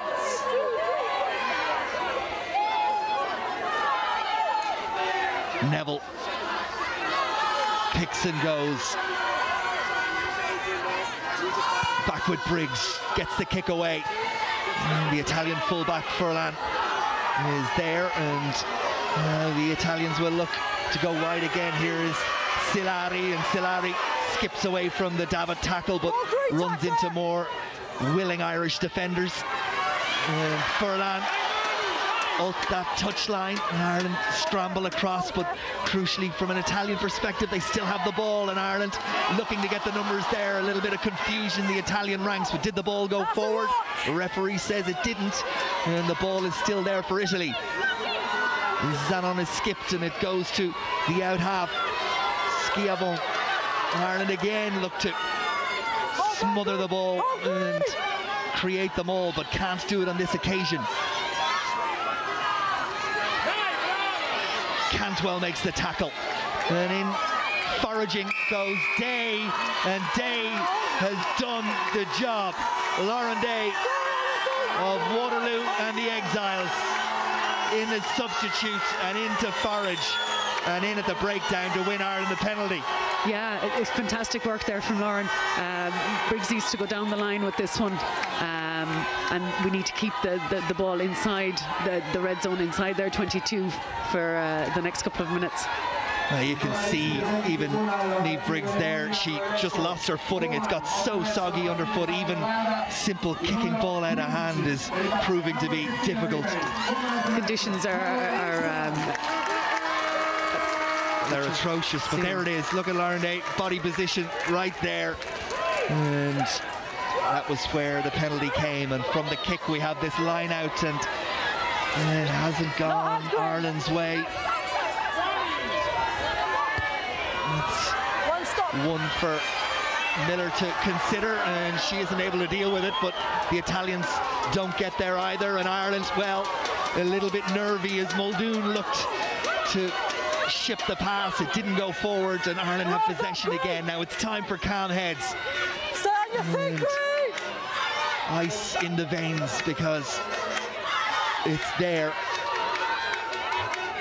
And we just need to see it through. They have been utterly dominant in terms of possession and territory for large parts of this game. They have the lead on the board, but they need to keep to the task, and Kavanagh goes after Furlan, but it's still there, and the Italians come pouring forward, and Ireland, in goes Cantwell to do the job, and it's secured by Muldoon, and then it goes to Sophie Spence, but it's knocked forward again, and well, it's so nervy, and then the Italians knock it forward, and it's a comedy of errors. But it's no good for the hearts of the Irish supporters, and particularly for Rosie Foley sitting beside me. Oh, Ryle, my heart is in my mouth as I'm watching the play unfold in front of us here. It is time for calm heads. It's time for Fee Coughlin. It's time for Joy Neville. It's time for Lynn Cantwell to just settle down and calm down those nerves. Keep the ball in hand. As I say, nice, close, take it, stick it up the jumper like we would down in Munster at the best of times. And we really do need to keep this going. You can see the underfoot conditions there are absolutely treacherous out there. I don't know how the girls are able to stand up out there, but we have to keep going. We have to be calm. I do expect Ireland just to keep it nice and calm. You can see Joy there in the centre, and she is just telling them all that, you know, let's just keep this simple and let's just take it on. Well, it was almost written, wasn't it, that injury to Italy has allowed Ireland to just gather as a team, and the experience from the sideline has come in as well, and it's given them a chance to gather their thoughts, because it was getting a little bit relentless from the Italians, and you did sense a little bit of panic from the Irish players as well. You did, and you can see all the ex-Irish players that are here today. We've even Anne-Marie McAllister has flown over from New Zealand here. You've Elaine Collins, you've Fiona Steed, Rachel Reid. They're all here today. There's 4 past presidents of the IWRFU all here supporting the girls on the pitch.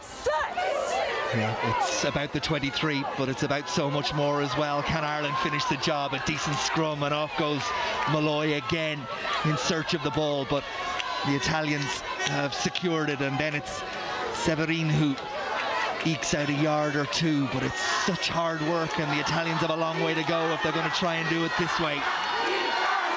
Crowd baying for one more effort from the Italians. Ireland sticking to the task around the fringes, but it is hard work. And the tackle this time comes from Guest, and Italy gather themselves and try and control it. Ireland desperately in need of finding possession, and getting the ball back into Italian territory. Got to be careful of giving away the penalty as well. Kick will be all the Italians need to tie this one up.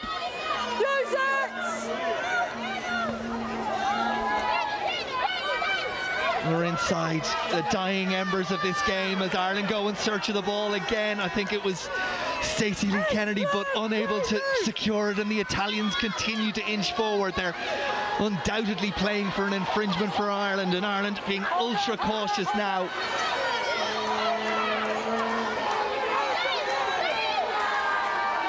It's hard slog. It isn't pretty, but the Italians looking to wear Ireland down. They've dug themselves out of some really tough positions before Ireland. This requires the discipline, it requires the effort.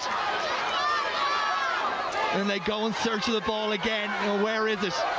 The Italians now have managed to ruck their way and maul their way and inch their way into the Irish 22. Well, clock on your screen says 75 minutes. The clock here says 1 minute left, so it'll be down to the referee for that extra time. But Ireland are holding their discipline. The Italians, though, are inching forward, and you can't see this going any other way other than the way it's gone for the last 12 or 14 passages of play, if not more. The backs screaming that they have numbers out wide. They're being utterly ignored. And Ireland eventually, somehow, hold their discipline and deliver the penalty that will relieve the pressure and the tension. Absolutely committed defence from the Irish girls. Nothing more than we've grown to expect in the Six Nations tournament. They would not leave England in when it was 25-0 in the dying minutes. They will not leave Italy in. They are committed to this cause. Find your touch, Niamh Briggs, and she does. And Ireland will get the put into the line out and just short of their own 10-metre line. 40 minutes is up on the clock that has been running since the first whistle. There have been some stoppages. It's down to the referee in terms of what she will allow. Stacey Lee needs to find her jumper here. We need to get this ball in hand. Possession is key. Riley moves to the back. Neville moves to midfield, and Italy win the ball, but a big tackle from Sophie Spence dislodges it from the Italian hand, and Ireland have got the put into the scrum.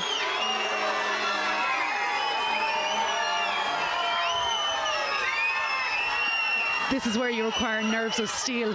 This is where our experienced campaigners really need to keep the lid on this. Play it minute by minute, second by second in our case here. Possession, take it on, and let's see where it takes us.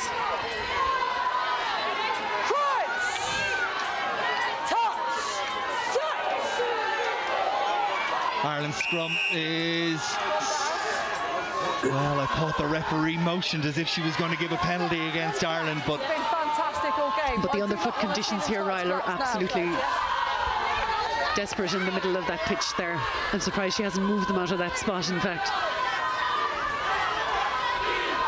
We could stay at this now for the rest of the match. I wouldn't mind at all. I'd take a three-pointer any day.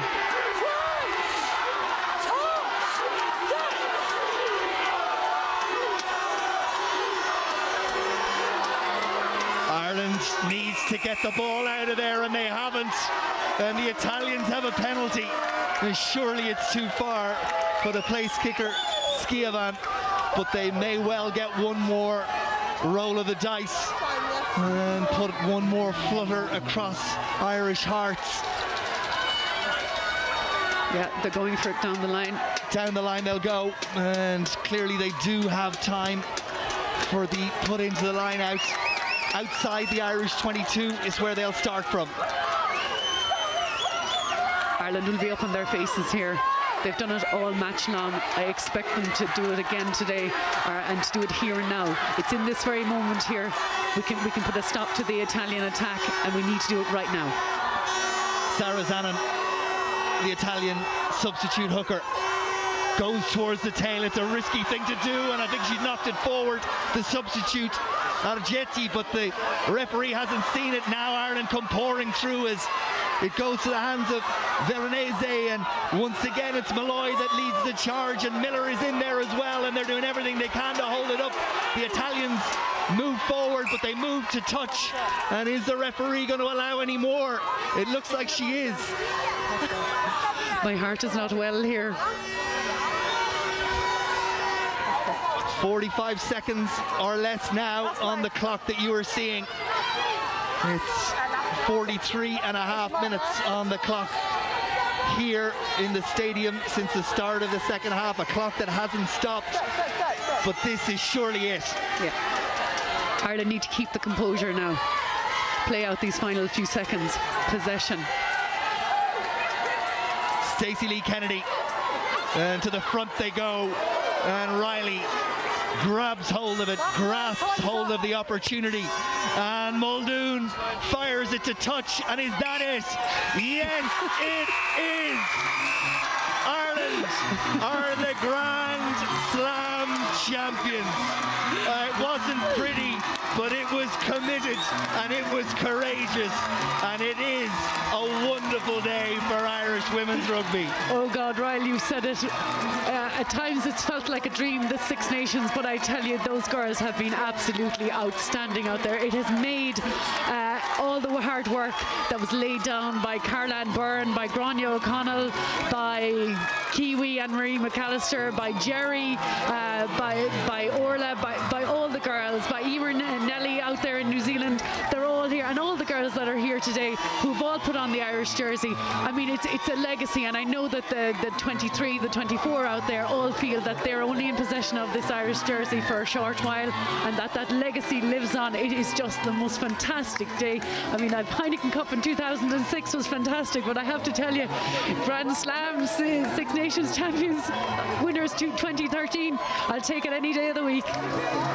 What a wonderful, wonderful day, and there are the faces that tell the story, and Philip Doyle, he deserves enormous credit along with the management team for what they've achieved here. This is a team that in the last 7 or 8 years have gone from finishing 5th and 6th in the championship to Grand Slam champions, and the tears will flow and the emotion will come, and so it should, because they've beaten Wales, they've beaten England, they've beaten Scotland, they've beaten France, and they've now beaten the Italians, and they will take the championship and the Grand Slam trophy. The final score in Milan: Italy 3, Ireland 6.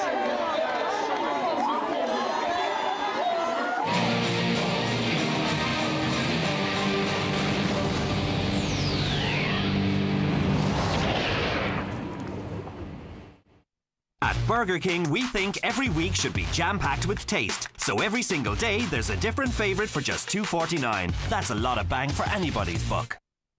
At aoninsure.ie, we reward safer drivers, so we're offering discounts for less than 3 penalty points. Discounts if you add your partner to your policy. Discounts if you drive less than 16,000 kilometres per year. So whatever you do, don't renew your car or home insurance until you log on to aoninsure.ie or call 1890 40 50 40.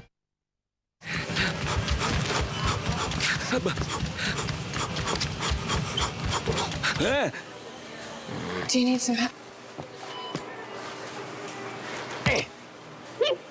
M&M's. Have them at your party. Hey, look, we're on the guest list. That's the menu.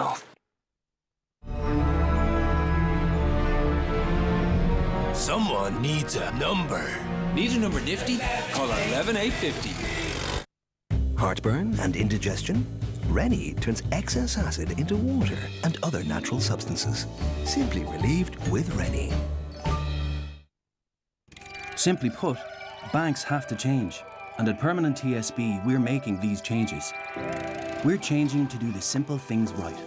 We're going back to basics. Basics like making sure our bank is run responsibly.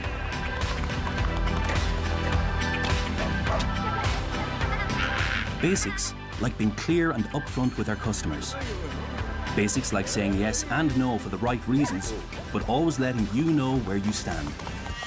Basics that simply make banking better for you. It's permanent TSB. It's back to basics. Get more when you join Sky TV. More flexibility with a free Sky Plus box. To record, pause, and even rewind live TV. More choice with unmissable entertainment on Sky.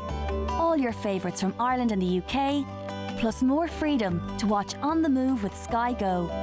So, that's a free Sky Plus box and Sky Go from Ireland's #1 digital TV provider. Plus, Sky TV customers can now add broadband and calls.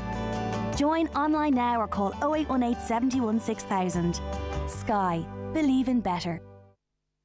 My identity's been stolen. Sandy Bigelow, Patterson. You were going to come with me, do it the hard way or the easy way. You got nothing. I love that guitar. Oh, it's not the easy way. Identity thief. I can't let this woman out of my sight. Big Chuck likes to share. I don't want anything you've got. Only in cinemas. Do you know that you're over 12 times more likely to become a millionaire with Millionaire Raffle than to get attacked by a bear? Well, I never. What are the chances? Guaranteed. Easter Millionaire Raffle. One guaranteed millionaire. Only 180,000 tickets. Someone will win $1 million on Easter Monday. Don't miss your chance. At Spar, we're turning prices into savings by reducing the cost of our products so they're the cheapest prices around. This week you'll find Carmen Discovery Wine 750ml, only $7.99. Rudd's Rasher Sausages and Pudding, all 3 for €5. Tato Cheese and Onion Crisps 9-pack, only €2. Get the cheapest prices around under the tree at Spar.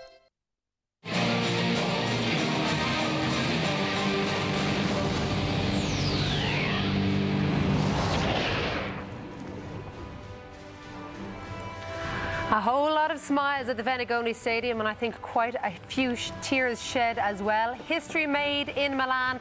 Ireland Grand Slam champions for the very first time in the Women's Six Nations. So victory over Italy in Milan today for Ireland, just by 6 points to 3, and wasn't it nervy? But it's their 5th win from 5, and it puts them at the very top of the table. Grand Slam champions for 2013. Sarah-Jane Belton and Frankie Sheehan with me.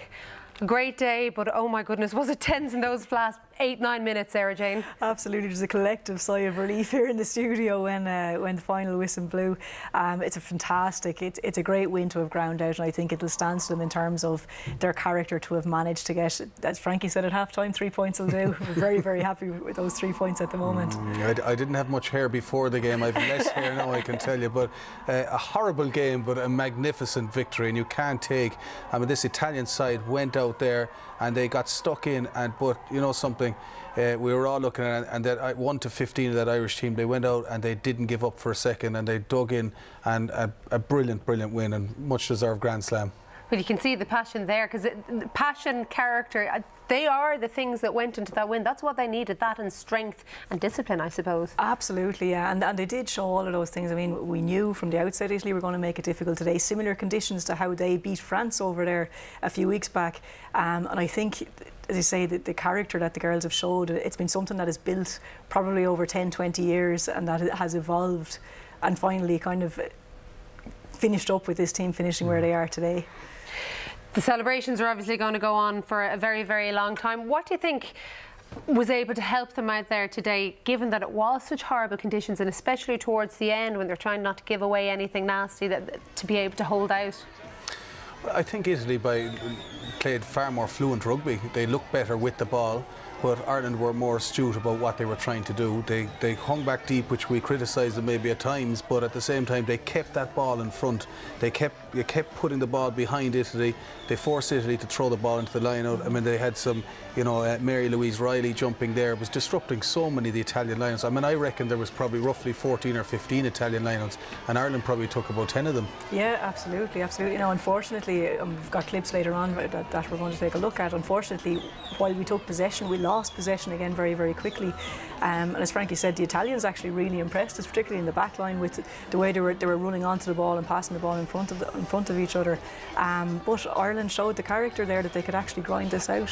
What's it like seeing that trophy sitting there and knowing that it's Fiona Coughlin who's going to get her hands on it? It's absolutely amazing, and she's lifting it for so many people at this stage. I mean, it's a dream come true for anyone that has been involved in women's rugby in Ireland. The thing that people have to remember as well, Frankie, is 1993 was their first game. That's not a very long time to go from nothing to being Grand Slam champions. It is, you know, and it's the hard work, and you touched on it there, and it's obviously the you've Sarah Jane here, you've people like Fiona Steed, you've Rosalie Foley who's doing the commentary there. You've so many great old stalwarts there who have been there, and I suppose laid the tracks for the rest to follow.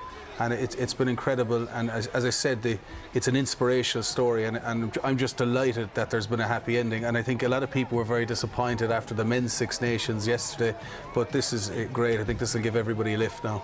And the one thing I know that you were very excited about, Sarah Jane, before kick-off today is the amount of youngsters in this team and the amount being done to get even more to that level. Yeah, I think if you look at the caps on the team sheet here from today, we've got, you know, the likes of Lynn Cantwell, Fiona Coughlin, Joy Neville on quite a high count, you know, up around the 70s or 80s. But after that, you're talking about anywhere between kind of 5 and 20 caps. And I think that's the beauty of this. This isn't a finishing point. This is the second starting point, if you like, for Irish women's rugby. And what a starting point it is as well. OK, let's see Fiona have her moment.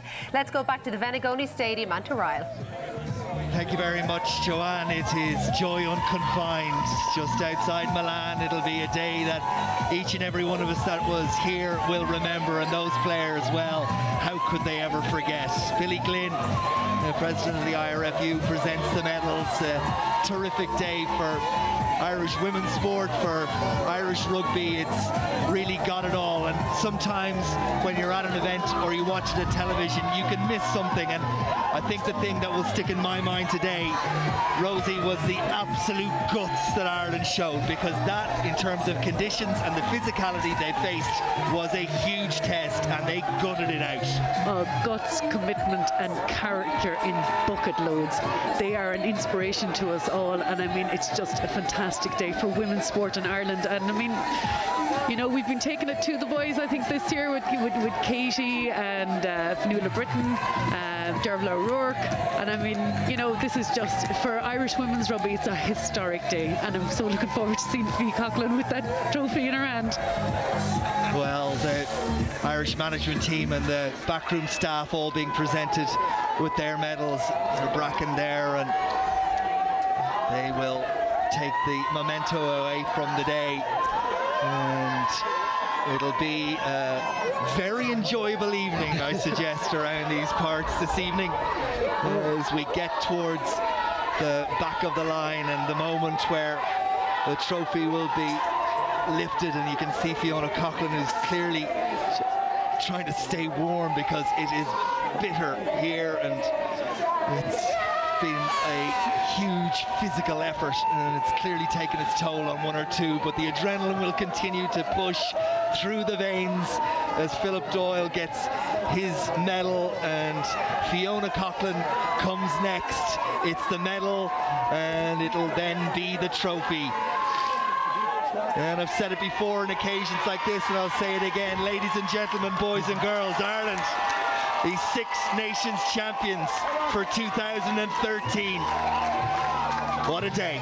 It's the most fantastic day. I think of people like Mark Andrews, the late Mark Andrews, Alison Donnelly, who's done so much for women's sport, Susan Carty, Grania O'Connell, Nicola Doyle, Colin Moran, Amanda Greensmith, Joy Sparks, Sarah Jane back in studio, Paddy Kelly, Susie Fleming, Jen Lacey, Maura Coultery, Del Cohen, Jean Lonrigan, Nikki Mill, Rachel Reid, Rachel Boyd, Jackie McCarthy, who started it all way back when I went to see my first Irish Women's International back in Garryowen. And for all of those people, today is a very historic day, and it makes it all so worthwhile.